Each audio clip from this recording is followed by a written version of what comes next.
Et dans ma tête se bousculent beaucoup de choses, et aussi dans mon cœur. Et quoi dire et comment le dire?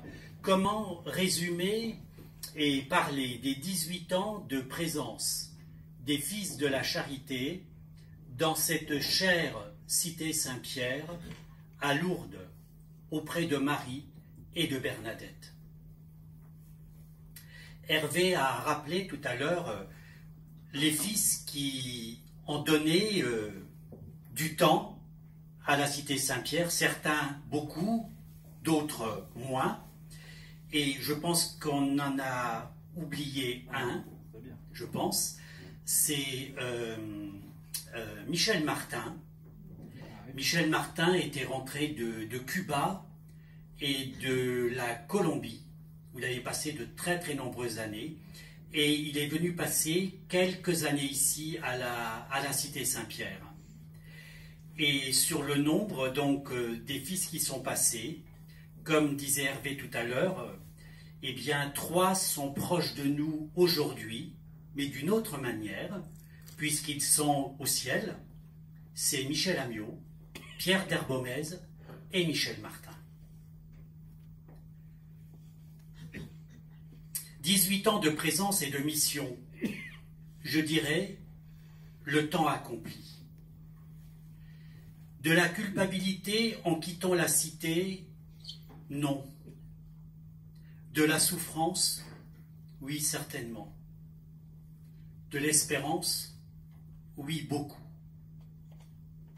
L'intuition du Père Rodin, dans laquelle nous nous sommes inscrits, et combien proche et même plus, faisant corps avec notre propre charisme, celui de notre fondateur, le Père Jean-Émile Anizan, continuera de vous habiter et de rayonner au cœur de la cité, en accueillant les plus petits, les laissés pour compte, les pauvres, celles et ceux qui ne comptent pour rien et qui sont les premiers pour Dieu.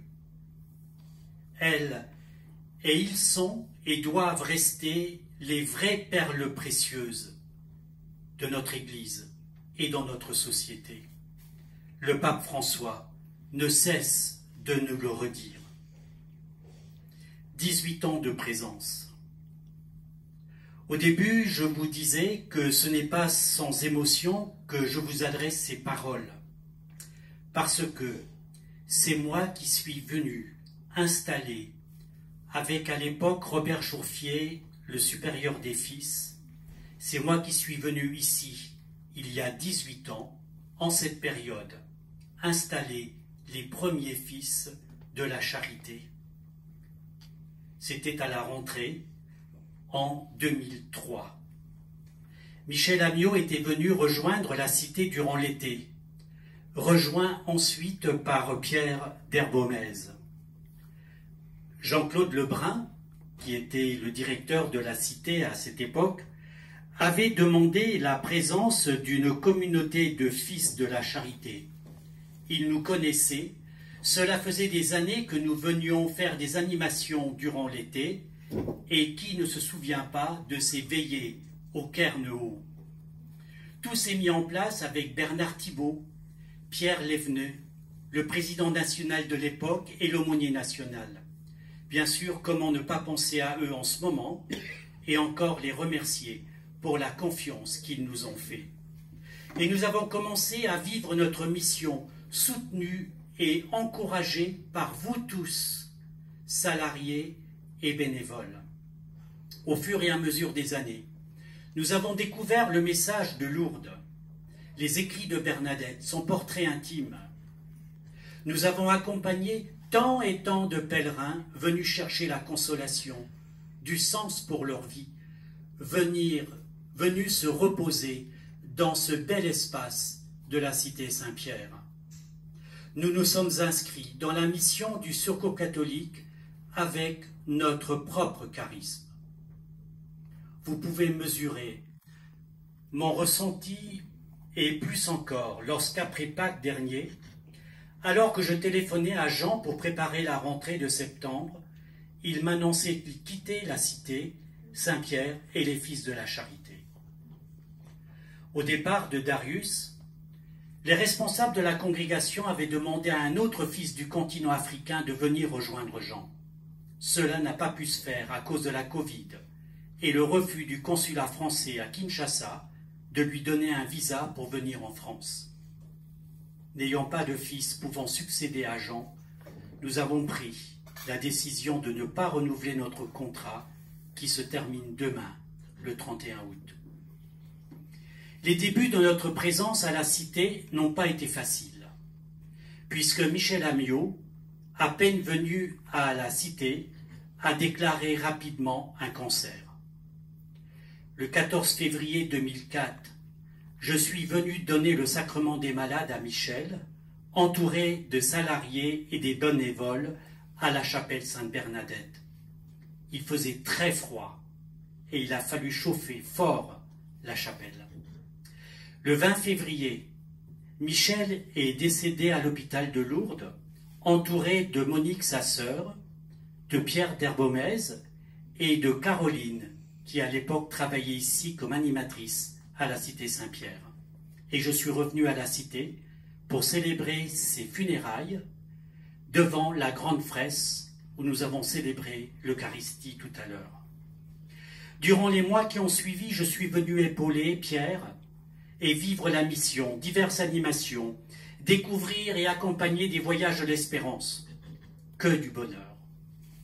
Puis est arrivé Joël Fabre en septembre 2004. Jean-Claude Lebrun, ayant appris les voyages européens de la paix avec des jeunes que j'organisais, m'a demandé de créer un chemin de la paix à la Cité, comme les autres chemins, chemin de la Croix, chemin du Rosaire. Ce chemin qui part du centre de la Cité pour rejoindre la chapelle Notre-Dame de l'Alliance a été inauguré le 1er août 2005. C'est sous la pluie que nous avons fait le premier chemin de paix. Et c'est ce jour-là que j'ai fait la connaissance de Rita, hongroise, que certains d'entre vous connaissent. Elle est venue souvent à la Cité. Nous sommes devenus amis. Cette amitié que vous aussi vous avez gardée et que vous continuez de cultiver avec les fils. C'est un merveilleux cadeau. Ces amitiés qui se poursuivent et s'inscrivent dans le temps et au-delà des distances. Et suite à cette rencontre avec Rita, quelques années plus tard, je suis allé célébrer son mariage avec András à Budapest, avec Joël et Myriam, une bénévole amie de Rita. J'ai accompagné différents groupes sur ce chemin de la paix et je pourrais en écrire beaucoup d'anecdotes, d'histoires qui m'ont bouleversé, ce que disait Jean tout à l'heure dans son homélie, toutes ces rencontres. Simplement, je me rappelle d'un groupe de femmes chrétiennes et musulmanes venues de Bourges et qui ont vécu ce chemin de la paix. Parmi elles, Assia, musulmane, qui chantait à pleine voix les Ave Maria le soir à la procession de la lumière. Ou bien encore ce groupe d'adultes en route vers la confirmation de la Courneuve. Durant l'Eucharistie à la chapelle Notre-Dame, à la chapelle de l'Alliance, Nathalie a fait sa première communion ce jour-là, une première à la Cité Saint-Pierre. Apprenant cela à l'accueil, on lui a fait et remis un document officiel de la Cité Saint-Pierre attestant sa première communion ici. Nathalie l'a conservé précieusement. Et je pourrais continuer à vous raconter beaucoup de choses. Entre autres, le grand anniversaire de la Cité, si je me rappelle bien, la grande fête en août, je crois que c'était 2006. 2005 ou 2006, je crois que c'était 2006. La très grande fête que nous avons vécue ici à la Cité. Et puis le 90e anniversaire de la fondation des Fils de la Charité, que nous avons célébré ici en 2008. Voilà, chacun des Fils de la Charité a donné le meilleur de lui-même, avec ses qualités, son tempérament, et puis aussi ses humeurs. Comme si chacun d'eux avait fait un grand voyage avec vous, ici, au cœur de la cité. Juliette Binoche, une actrice française bien connue, a cette phrase. « Il m'aura fallu un grand voyage pour comprendre que le vrai voyage se fait au fond de soi. » Eh bien, je crois que chacun de mes frères fils de la charité a fait ce voyage au fond de soi, en étant ici avec vous et parmi vous à la Cité Saint-Pierre. Alors, en leur nom, du fond du cœur, je vous dis un immense merci. 5 petites lettres, merci. Je les écris en lettres d'or pour chacune et chacun d'entre vous. Voilà, je voulais vous lire en terminant quelques lignes, mais je ne vais pas le faire, ça sera, je le donnerai à Claire, elle le mettra dans la publication, parce que ces jours derniers, je suis tombé sur un livre que je ne connaissais pas, Bernadette, celle qui a vu. Et à la fin du récit, on raconte son arrivée à Nevers. Et quand elle est arrivée à Nevers, elle a été accueillie par la supérieure de la maison et la maîtresse des novices, qui lui a montré une phrase en haut de la porte d'entrée. Elle la déchiffre, Deus caritas est, Dieu est amour.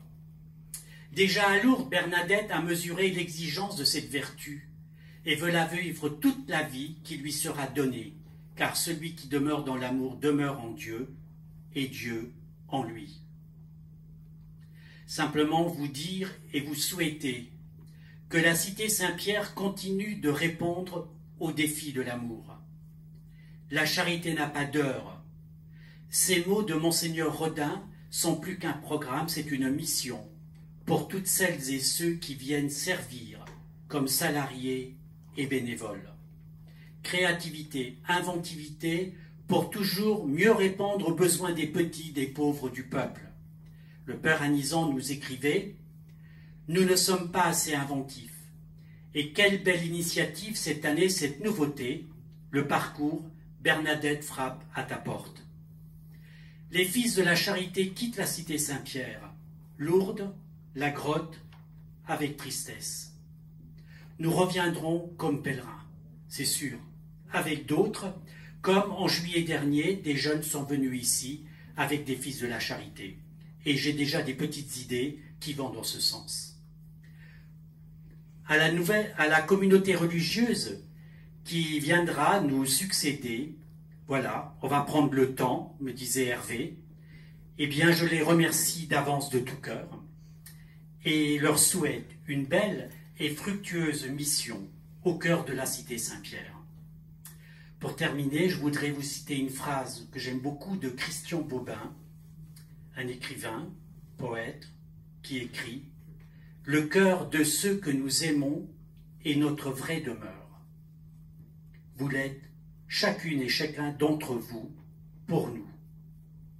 Il y a des larmes d'amour qui dureront plus longtemps que les étoiles du ciel. » Merci.